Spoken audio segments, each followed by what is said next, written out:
Assalamualaikum warahmatullahi wabarakatuh. Nama saya Alia Nur Khairina Azhara binti Muhammad Rusdi. Saya dari Sekolah St. Andrews belajar di dalam tahun 4. Tajuk cerita saya ialah Pasti. Bangau, oh bangau, mengapa engkau kurus? Macam mana aku tak kurus? Ikan tidak timbul, ikan tidak timbul. Tak apalah bangau, jangan jadi gemuk. Nanti dapat banyak penyakit pula. Kurus pun kuruslah.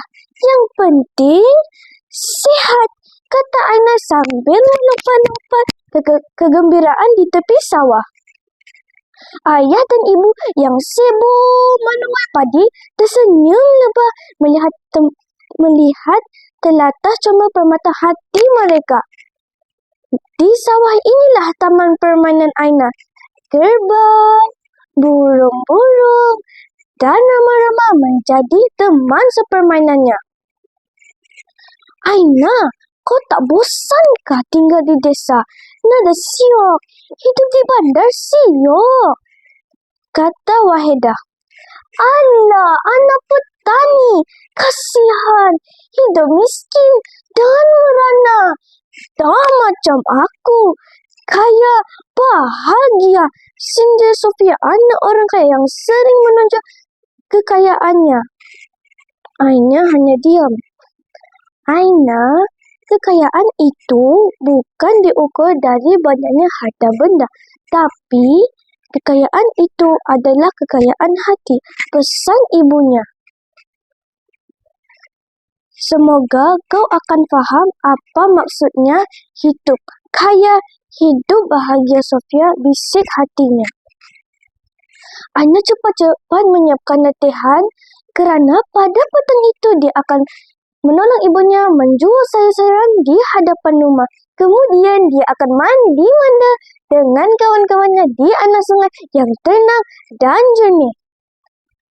Murid-murid, cita-cita sangat penting untuk menentukan hala tujuh hidup kita, kata Cikgu Ainon. Kemudian dia meminta murid-muridnya berkongsi tentang cita-cita masing-masing. Sudah tentu saya nak jadi peniaga kaya macam ayah saya, kata Sofia dengan sombong. Aku nak jadi doktor, kata Kawi. Cikgu, Aina nak jadi petani moden untuk membangunkan ekonomi negara kita, Brunei Darussalam, kata Aina dengan pasti. Ada beberapa orang ketawa mendengar kata-katanya. Aina tak kisah.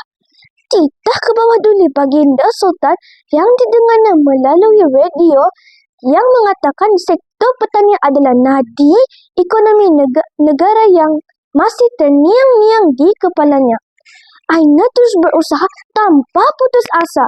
Teman setianya ChatGPT menjadi guru mengajarnya teknik-teknik pertanian moden. Aku pasti akan berjaya. Brunei pasti akan maju. Duduk sama rendah, berdiri sama tinggi dengan dunia luar, bisik hatinya. Semahari guru, Cikgu Ainon, sayur-sayuran ini Aina yang tanam, kata Aina sambil memberikan sebakul sayur-sayuran kepada guru kelasnya. Ha, kau beri cikgu sayur, kata Adam. Kemudian murid-murid juga ketawa.